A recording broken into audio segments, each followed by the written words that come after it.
Big breaking, দিল্লিতে হাসিনার বক্তব্যে ক্ষুব্ধ ঢাকা, সার্বভৌমত্বের উপর আঘাত বলে তীব্র প্রতিক্রিয়া। ভারতকে কড়া বার্তায় প্রশংসায় ভাসছে পররাষ্ট্র মন্ত্রণালয়।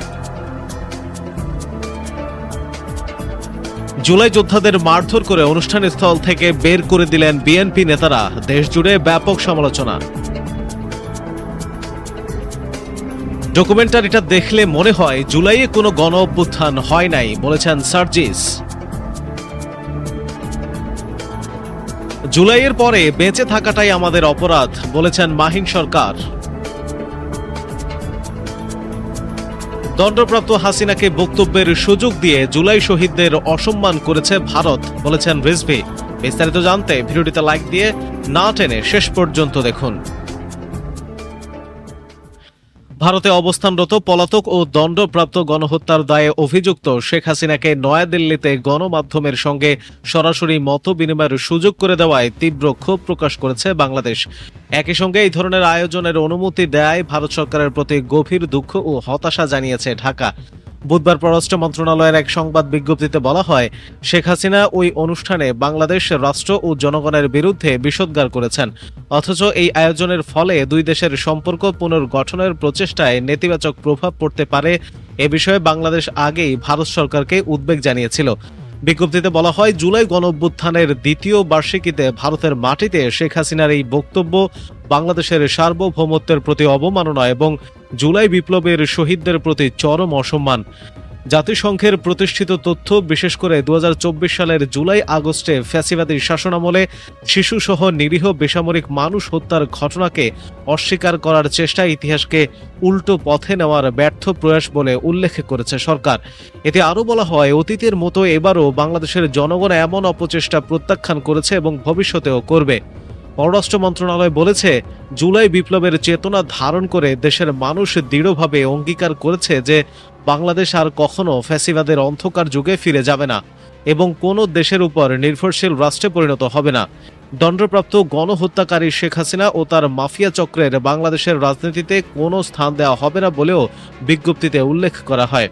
বিজ্ঞপ্তিতে আরও বলা হয়, সার্বভৌমত্ব, সমতা, পারস্পরিক শ্রদ্ধা, একে অপরের অভ্যন্তরীণ বিষয়ে হস্তক্ষেপ না করা এবং জাতীয় মর্যাদার ভিত্তিতে ভারতের সঙ্গে গঠনমূলক, পারস্পরিক লাভজনক ও ভবিষ্যৎমুখী সম্পর্ক বজায় রাখতে চায় বাংলাদেশ। তবে 2013 সালের বাংলাদেশ ভারত প্রত্যর্পণ চুক্তির আওতায় দণ্ডপ্রাপ্ত আসামি শেখ হাসিনাকে দেশে ফিরিয়ে দেওয়ার জন্য বারবার অনুরোধ জানানো হলেও ভারত সরকার এখনও কোনো সাড়া দেয়নি বলে জানানো হয়। এর বিপরীতে তাকে গণমাধ্যমে প্রকাশ্যে বক্তব্য দেওয়ার সুযোগ দেওয়া বাংলাদেশের জনগণের অনুভূতিতে গভীর আঘাত এনেছে এবং দুই দেশের সুসম্পর্ক বিকাশের জন্য ক্ষতিকর বলেও মন্তব্য করেছে পররাষ্ট্র মন্ত্রণালয়। এদিকে জুলাই যোদ্ধাদের মারধর করে অনুষ্ঠানস্থল থেকে বের করে দিলেন বিএনপি নেতাকর্মীরা, দেশজুড়ে ব্যাপক সমালোচনা। জুলাই গণঅভ্যুত্থান দিবস উপলক্ষে শরীয়তপুরে জেলা প্রশাসনের আয়োজিত সংবর্ধনা আলোচনা সভাকে কেন্দ্র করে মারধর ও লাঞ্ছনার অভিযোগে উত্তপ্ত হয়ে উঠেছে পরিস্থিতি। অনুষ্ঠানে অংশ নিতে যাওয়া কয়েকজন জুলাই যোদ্ধা অভিযোগ করেছেন, বিএনপির নেতা কর্মীরা তাদের শারীরিকভাবে লাঞ্ছিত করে অনুষ্ঠানস্থল থেকে বের করে দেন।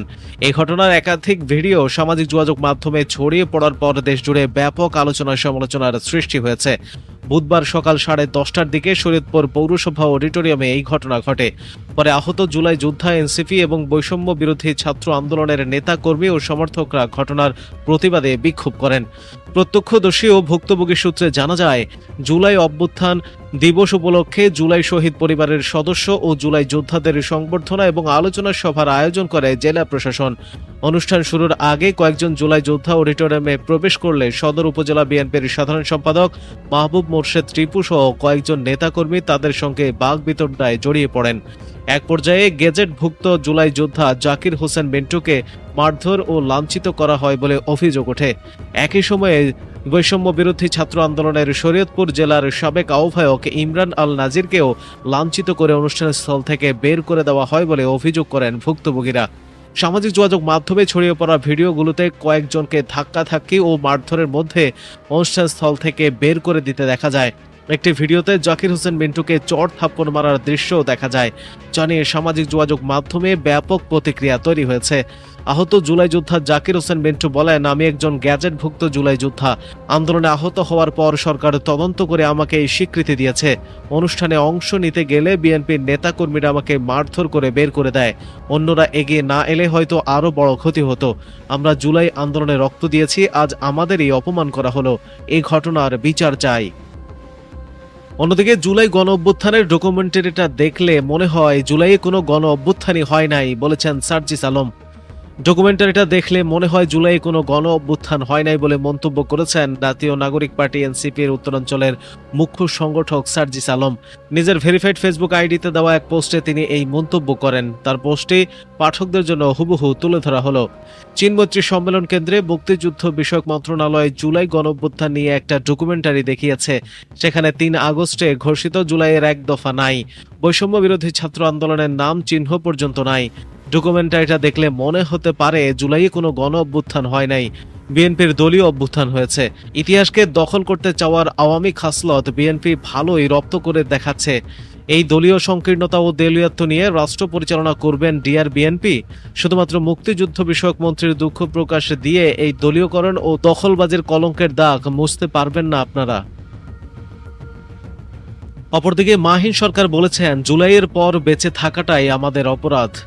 জুলাই গণঅভ্যুত্থান দিবস 2026 উপলক্ষে আয়োজিত রাষ্ট্রীয় অনুষ্ঠানে প্রদর্শিত একটি ডকুমেন্টারির প্রতিবাদ করায় বৈষম্য বিরোধী ছাত্র আন্দোলনের অন্যতম কেন্দ্রীয় সমন্বয়ক ও জাতীয় নাগরিক পার্টি এনসিপির যুগ্ম সদস্য সচিব মাহিন সরকারকে মারধর করা হয়েছে বলে অভিযোগ উঠেছে। নিজের ভেরিফাইড ফেসবুক অ্যাকাউন্টে দেওয়া এক পোস্টে মাহিন সরকার এই অভিযোগ করেন।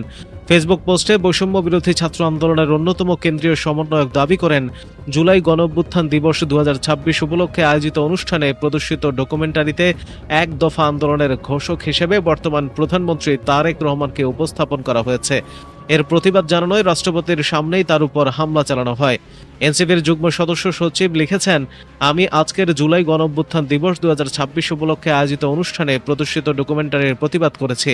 রাষ্ট্রপতির সামনে আমাকে হামলা করা হয়েছে এবং আমি এটি নিয়ে গর্বিত। এই ডকুমেন্টারিতে এক দফার ঘোষক বানানো হয়েছে তারেক রহমানকে। তিনি আরও লিখেছেন যে নাহিদ ইসলাম নিজের মৃত্যু পরোয়ানায় সই করে এক দফার ঘোষণা দিলেন, তিনি ইতিহাসে নেই। সেই আসিফ মাহমুদ মৃত্যু নিশ্চিত জেনেও লং মার্চ টু ঢাকা ঘোষণা করলেন, তিনিও ইতিহাসে নেই। জুলাইয়ের পরে বেঁচে থাকাটাই আমাদের অপরাধ। গণ অভ্যুত্থানে আমার নেতা নাহিদ ইসলাম আর আসিফ মাহমুদ, তাদের পদসেবা করা আমার পরম সৌভাগ্য। যেখানে তারা নেই সেখানে আমিও নেই। এদিকে রুহুল কবির রিজভী বলেছেন, দণ্ডপ্রাপ্ত হাসিনাকে বক্তব্যের সুযোগ দিয়ে জুলাই শহীদদের অসম্মান করেছে ভারত। প্রধানমন্ত্রীর রাজনৈতিক উপদেষ্টা রুহুল কবির রিজভী বলেছেন, ক্ষমতাচ্যুত ও দণ্ডপ্রাপ্ত সাবেক প্রধানমন্ত্রী শেখ হাসিনাকে বক্তব্য দেওয়ার সুযোগ দিয়ে জুলাই শহীদদের অসম্মান করেছে ভারত। আইন থাকার পরও পলাতক আসামিকে ফিরিয়ে না দিয়ে রাজনীতির সুযোগ করে দেওয়া জাতীয় সার্বভৌমত্বের অপমান। বৃহস্পতিবার সকালে ডক্টরস অ্যাসোসিয়েশন অব বাংলাদেশ ড্যাবের প্রতিষ্ঠাবার্ষিকী উপলক্ষে জিয়াউর রহমান ও বেগম খালেদা জিয়ার সমাধিতে শ্রদ্ধা নিবেদন শেষে তিনি এসব কথা বলেন। রুহুল কবির রিজভী বলেন, দেশে গ্যাস, হাম, ডেঙ্গু সহ সব ধরনের সংকট সমাধানে প্রধানমন্ত্রী তারেক রহমান কাজ শুরু করছেন। তার অঙ্গীকার মোতাবেক জনগণকে প্রাধান্য দিয়ে তিনি কাজ করছেন। তিনি সরকারকে ব্যর্থ করতে দেশের বিরুদ্ধে একটি চক্রান্ত চালিয়ে যাচ্ছে বলে মন্তব্য করেন। প্রিয় দর্শক, গতকাল জুলাই যোদ্ধাদের সাথে বিএনপি যে আচরণ করেছে এবং জুলাই যুদ্ধের যে ইতিহাস বিএনপি তুলে ধরেছে, এ বিষয়ে আপনার মন্তব্য কমেন্ট বক্সে জানান এবং প্রতিদিনের খবরাখবর সবার আগে পেতে নতুন বাংলাদেশ চ্যানেলটি সাবস্ক্রাইব করে পাশে থাকা বেল আইকনটি প্রেস করে রাখুন। ধন্যবাদ সবাইকে।